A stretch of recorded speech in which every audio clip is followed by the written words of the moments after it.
Baik, selamat sore Bu Deborah dan teman-teman. Saya Ferry Setiawan dan 3 teman saya, Niputu Anggia Sabrina, Imade Aryana Natakusuma, dan Risa Elviana Kuswandari akan mempresentasikan tentang bab 7 mengenai konteks sumber daya manusia, sumber daya alam, dan teknologi pada industri otomotif. Selanjutnya. Baik, sebelum masuk ke topik, saya akan bicara tentang pengantar. Suatu bisnis melakukan berbagai macam aktivitas, namun aktivitas utamanya adalah memproduksi barang dan jasa untuk dijual di pasaran. Tujuan utama suatu bisnis sendiri menghasilkan barang dan jasa yang diinginkan masyarakat. Produksi tidak dapat berlangsung tanpa adanya faktor produksi meliputi manusia, teknologi, dan sumber daya alam. Dan faktor produksi sendiri dapat dikategorikan dalam tenaga kerja, modal, dan tanah. Selanjutnya ada sumber daya alam. Sumber daya alam sendiri terdiri dari sumber daya terbarukan dan sumber daya tak terbarukan. Sumber daya terbarukan sendiri merupakan sumber daya yang dapat diperbarui, meliputi tenaga kerja, air, persediaan ikan, tanah, udara, dan tenaga surya. Meskipun banyak diantaranya mungkin tidak dapat diperbarui untuk jangka waktu yang lama. Lalu sumber daya tak terbarukan. Sumber daya tak terbarukan adalah sumber daya yang tidak dapat diperbarui, meliputi sebagian besar mineral, termasuk minyak, biji besi, dan batu bara, serta lahan pertanian, hutan, dan listrik. Selanjutnya. Selanjutnya adalah people. People atau yang biasa disebut manusia atau orang sangat penting dalam perekonomian, baik sebagai produsen maupun konsumen barang dan jasa. Orang atau manusia ini sendiri merupakan input terpenting dalam suatu proses produksi. Kuantitas dan kualitas orang atau manusia yang ada dalam suatu perekonomian akan berdampak besar pada kemampuan perekonomian untuk berproduksi. Jumlah manusia yang tersedia untuk bekerja bergantung pada berbagai faktor. Yang pertama ada jumlah penduduk, yang kedua struktur usia penduduk, yang ketiga populasi pekerja, yang keempat lamanya kerja per minggu, dan yang kelima adalah tingkat upah. Selanjutnya. Selanjutnya ada tenaga kerja. Tenaga kerja sendiri diartikan sejumlah orang yang memenuhi berbagai syarat dan tersedia untuk bekerja dan menawarkan diri mereka sendiri untuk bekerja. Tenaga kerja sendiri sangat dibutuhkan guna menghasilkan barang dan jasa, baik untuk memenuhi kebutuhan sendiri maupun untuk masyarakat. Besarnya angkatan kerja akan ditentukan oleh usia, di mana orang dapat memasuki pekerjaan dengan waktu yang penuh. Definisi angkatan kerja meliputi mereka yang bekerja dalam pekerjaan berbayar, bahkan jika mereka melebihi usia pensiun. Ada yang dimaksud mereka yang sudah memasuki usia pensiun tetapi masih bekerja dan mendapatkan gaji. Lalu yang kedua adalah pekerjaan paruh waktu atau part-time. Yang ketiga adalah pengangguran. Pengangguran di sini diartikan mereka yang sedang mencari pekerjaan atau mereka yang belum bekerja sekalipun. Lalu anggota angkatan bersenjata, dan yang terakhir adalah wira swasta. Menurut BPS atau Badan Pusat Statistik, jumlah angkatan kerja di Indonesia pada bulan Februari 2020 sebanyak 137,91 juta orang dan mengalami kenaikan 1,73 juta orang dibandingkan bulan Februari 2019 yang lalu. Ini menandakan bahwa jumlah angkatan kerja mengalami kenaikan setiap tahun. Next.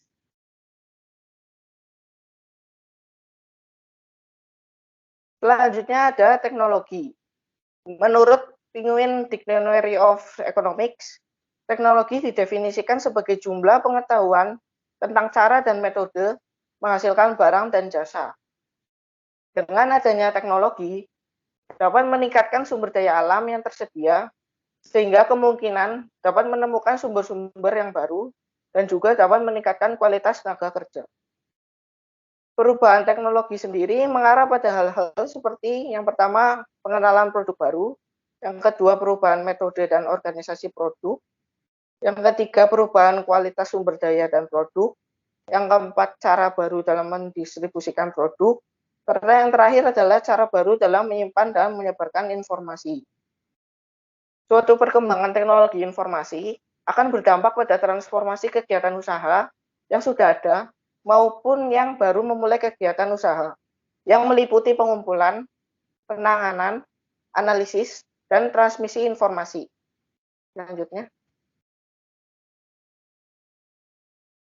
Selanjutnya ada teknologi dan investasi. Input kedua dalam proses produksi setelah people atau manusia sendiri merupakan modal. Dalam ilmu ekonomi, modal diartikan mengacu pada semua sumber daya buatan manusia yang digunakan dalam produksi. Modal sendiri dibagi menjadi dua, yaitu modal kerja dan modal tetap. Modal kerja sendiri terdiri dari persediaan bahan baku dan komponen yang digunakan dalam memproduksi barang.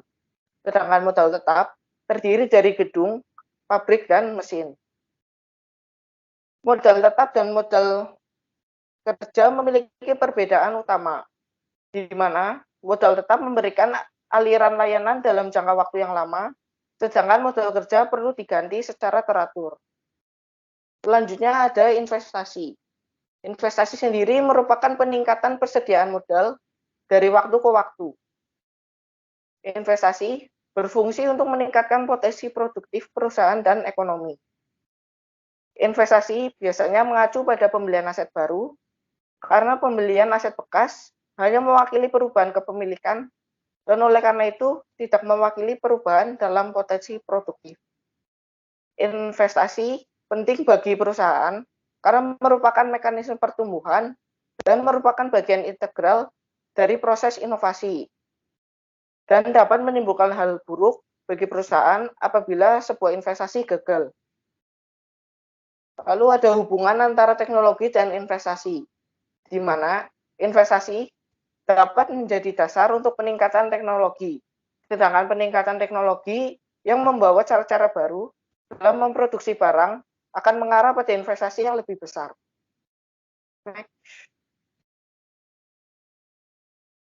Selanjutnya ada teknologi dan inovasi. Ada dua jenis inovasi yang dapat terjadi sebagai akibat dari perubahan dan perkembangan teknologi. Yang pertama ada inovasi produk, dan yang kedua inovasi proses. Inovasi produk sendiri merupakan pengembangan produk yang baru. Contohnya adalah mikroprosesor. Mikroprosesor sendiri akan berdampak luas pada suatu bisnis. Selanjutnya ada inovasi proses yang merupakan perubahan yang terjadi dalam proses produksi. Contohnya adalah pengenalan produksi jalur perakitan dalam pembuatan mobil. Kedua jenis inovasi ini terkait, seperti yang ditunjukkan contoh di atas. Mikroprosesor yang merupakan produk baru telah menyebabkan perubahan besar-besaran dalam cara produksi dan perkantoran untuk beroperasi. Next. Selanjutnya, sumber daya alam. Secara ekonomi, sumber daya alam ditempatkan di atas lahan sebagai faktor produksi. Ini akan mencakup semua sumber daya alam seperti tanah, mineral, minyak, hutan, ikan, air, matahari, dan sebagainya. Distribusi sumber daya alam yang tidak merata di seluruh dunia membuat sumber daya alam dapat digunakan sebagai senjata ekonomi dan politik. Selanjutnya akan dijelaskan oleh teman saya. Baik, presentasi akan saya lanjutkan. Selanjutnya adalah pemaparan dari kondisi industri otomotif saat ini. Yang pertama itu dampak pandemi COVID-19 membuat sektor industri otomotif melemah. Industri otomotif saat ini tuh terkena dampak yang cukup besar dari munculnya pandemi. Negara yang terdampak khususnya yang berada di ASEAN seperti Indonesia, Malaysia, Thailand, Vietnam, Filipina itu untuk menyiasati dampak yang ditimbulkan itu memberikan intensif seperti pengurangan pajak dan pembebasan pajak penjualan mobil. Nah, di antara negara-negara ASEAN lainnya, Indonesia itu menjadi negara dengan penurunan jumlah penjualan mobil terburuk se-ASEAN. Karena keterpurukan yang dialami, industri otomotif dilakukan berbagai upaya untuk membangun kembali jalannya industri ini, seperti berusaha memberikan intensif menarik bagi para masyarakat agar tertarik untuk melakukan transaksi pembelian mobil di masa pandemi ini demi berjalannya industri otomotif. Nah, yang kedua, untuk mengatasi masalah dari dampak yang ditimbulkan, pemerintah mengambil langkah dengan berusaha membangun kerjasama dengan investor asing agar mau berinvestasi ke Indonesia. Nah, seperti saat ini yang sedang tren dengan produksi dan penggunaan mobil listrik. Melalui tren ini, pemerintah Indonesia berusaha menarik pabrikan mobil asing seperti pabrikan mobil asal Korea dan Jepang yang memproduksi mobil listrik untuk membangun pabrik dan memasarkan produknya di Indonesia dengan memberikan intensif dan keringanan lainnya. Nah, selanjutnya, memberikan intensif untuk menarik minat investor asing. Intensif dan keringanan lainnya yang diberikan itu seperti pemberian pembebasan pajak PPNBM sebesar 0% dan tax holiday selama 10 tahun untuk investor yang membangun pabrik dan berinvestasi minimal di Indonesia itu sebesar 5 triliun rupiah. Lalu, dengan usaha pemberian keringanan dan intensif, pemerintah Indonesia itu mampu menarik minat dari perusahaan otomotif asing, terutama untuk perusahaan otomotif Korea dan Jepang tadi, untuk berinvestasi dengan membangun pabrik produksi mobil listrik mereka di Indonesia. Adapun merek mobil dari pabrikan luar ini yang bekerja sama untuk membangun dan memasarkan mobil listriknya ke Indonesia itu seperti Hyundai, Honda, Mazda, Toyota, dan lain-lain.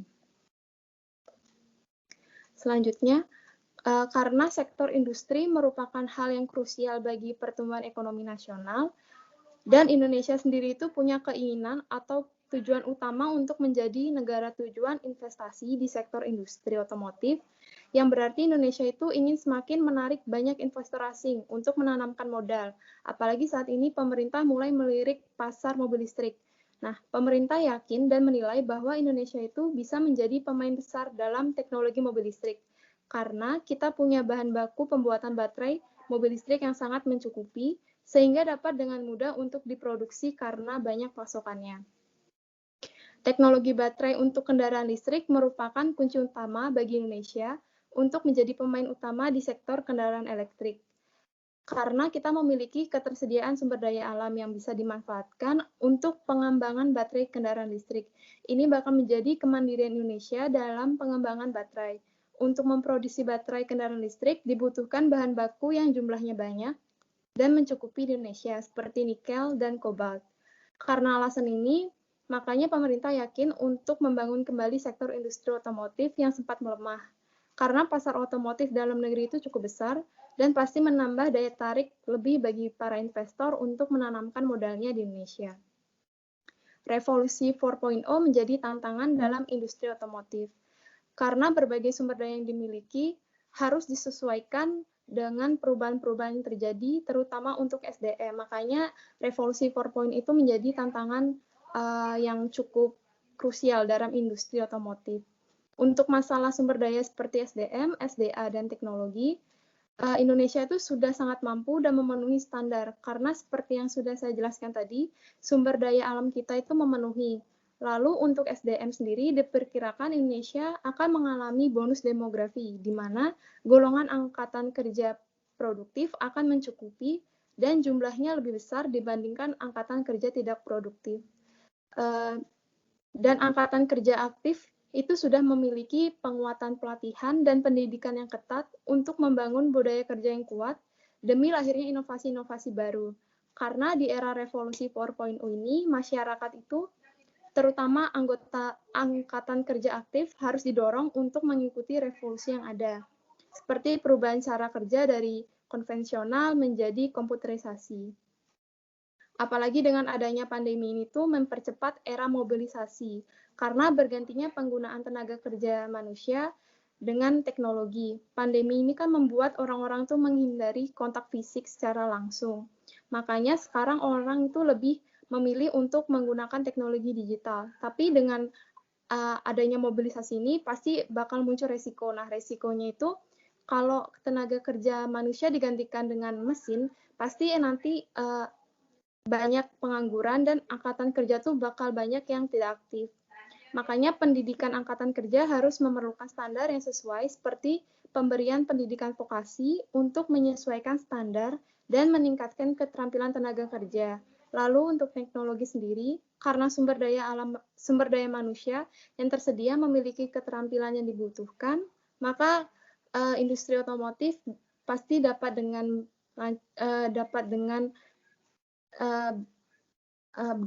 berjalan dengan lancar dan efektif dan efisien, sehingga dapat menghasilkan produk otomotif yang berkualitas untuk mempertahankan jalannya sektor industri otomotif. Presentasi akan dilanjutkan oleh teman saya. Terima kasih. Sumber daya. Banyak negara memiliki kelebihan dan kekurangan dalam masalah sumber daya, sesuai dengan lingkungan negara tersebut. Perbedaan sumber daya Indonesia dengan negara-negara lain itu ada beberapa, yaitu next. Pertama di sektor SDM, di Indonesia sendiri sumber daya di bidang otomotif terbilang cukup banyak, tetapi dengan kualitas yang masih di bawah dengan sumber daya manusia dari negara-negara yang maju. Dikarenakan faktor pendidikan dan teknologi yang ada di Indonesia terbilang tidak mumpuni. Sedangkan di beberapa negara maju seperti Jerman dan Jepang memiliki sumber daya manusia yang terbilang baik dikarenakan mereka sudah memulai industri otomotif ini dengan mandiri sejak lama. Dan bisa dibilang bahwa negara-negara ini memiliki jam terbang yang lebih tinggi. Yang kedua ada teknologi. Untuk teknologi di Indonesia terbilang cukup tertinggal di mana kurangnya SDM untuk menciptakan teknologi otomotif. Tetapi beberapa tahun ini Indonesia mulai pengembangan untuk teknologi otomotif bertenaga listrik. Bisa dibilang Indonesia termasuk negara yang cepat dalam pengembangan teknologi listrik, di mana Indonesia memiliki keuntungan tentang bahan baku untuk membuat baterai listrik yang menjadi salah satu komponen utama dalam industri otomotif listrik. Di Amerika, Jepang, dan Eropa, teknologi dalam industri otomotif sangat maju, di mana mereka menggunakan tenaga robot untuk perakitan yang membuat proses produksi menjadi lebih efisien dan memerlukan biaya yang lebih murah. Negara-negara ini sedang mengembangkan teknologi otomotif listrik, di mana otomotif listrik akan menggantikan otomotif dengan bahan bakar minyak di masa depan. Yang ketiga ada sumber daya alam. Indonesia memiliki sumber daya alam yang berlimpah yang membuat Indonesia memiliki kelebihan dalam masalah bahan baku, di mana salah satunya bahan baku untuk baterai yang diperlukan dalam otomotif bertenaga listrik. Sedangkan di negara-negara seperti Amerika, Jepang, dan Eropa tidak memiliki sumber daya alam yang banyak seperti Indonesia, tetapi mereka dapat memaksimalkan sumber daya alam tersebut dengan baik. Next. Pengaruh terhadap industri otomotif Indonesia. Dengan adanya kelebihan dan kekurangan di setiap negara-negara tersebut, membuat industri otomotif di Indonesia mulai berkembang, di mana beberapa perusahaan otomotif tertarik untuk membuka pabrik di Indonesia, dikarenakan sumber daya manusia yang banyak dan sumber daya alam yang berlimpah, sehingga harga dari produk tersebut menjadi lebih bersaing. Selanjutnya presentasi akan dilanjutkan oleh teman saya. Lalu ada analisis hubungan antara industri otomotif dengan sumber daya manusia, teknologi, dan sumber daya alam. Next. Yang pertama, dalam hubungan bisnis industri otomotif sangat berhubungan erat dengan sumber daya manusia, teknologi, dan sumber daya alam, karena industri otomotif sangat memerlukan sumber daya manusia untuk menjalankan bisnis mereka dan sangat memerlukan teknologi untuk berkembang dengan zaman. Lalu yang terakhir, industri otomotif sangat memerlukan sumber daya alam untuk bahan baku yang digunakan dalam bisnis tersebut. Yang kedua, diperlukan pengetahuan dan edukasi dalam mencari sumber daya manusia dan penggunaan teknologi, lalu lebih mengedukasi tentang bagaimana cara pemanfaatan sumber daya alam agar tidak berlebihan. Yang ketiga, industri otomotif merupakan bisnis yang bergerak dalam dunia otomotif dan di mana Indonesia merupakan negara yang sangat bagus untuk diinvestasikan karena Indonesia memiliki sumber daya alam yang memadai dan sumber daya manusia yang banyak, pangsa pasar yang besar, dan Indonesia berpotensi menjadi negara tujuan investasi. Next. Lalu ada aspek penting dalam hubungan industri otomotif dengan sumber daya manusia, teknologi, dan sumber daya alam. Yang pertama ada sumber daya manusia.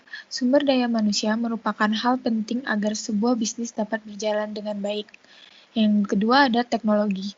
Industri otomotif harus bisa mempelajari dan beradaptasi dengan teknologi agar bisa bersaing di dunia bisnis. Yang terakhir ada sumber daya alam. Industri otomotif merupakan sebuah sektor industri yang penting dalam mendukung sumber-sumber daya alam untuk menciptakan sebuah produk yang sangat ramah lingkungan. Next. Kesimpulan. Dapat kita simpulkan dari analisis di atas, yaitu yang pertama, dalam industri otomotif sangat memerlukan sumber daya manusia walaupun di masa era revolusi 4.0 ini karena tidak semua bisa dikerjakan dengan tenaga mesin. Ada beberapa pekerjaan yang mengharuskan menggunakan tenaga manusia atau yang sering disebut sumber daya manusia. Yang kedua lalu industri otomotif dipaksa untuk beradaptasi dengan teknologi seperti mengeluarkan produk otomotif berbasis teknologi atau yang sering kita dengar sebagai mobil listrik, yang dimana itu digerakkan oleh mesin dan teknologi agar dapat bersaing dengan industri-industri lainnya. Yang ketiga, yaitu sumber daya alam atau sumber daya manusia. Industri otomotif merupakan salah satu industri yang mendukung perubahan ramah lingkungan, jadi banyak industri otomotif yang mengeluarkan mobil listrik untuk menghemat bahan bakar. Terima kasih.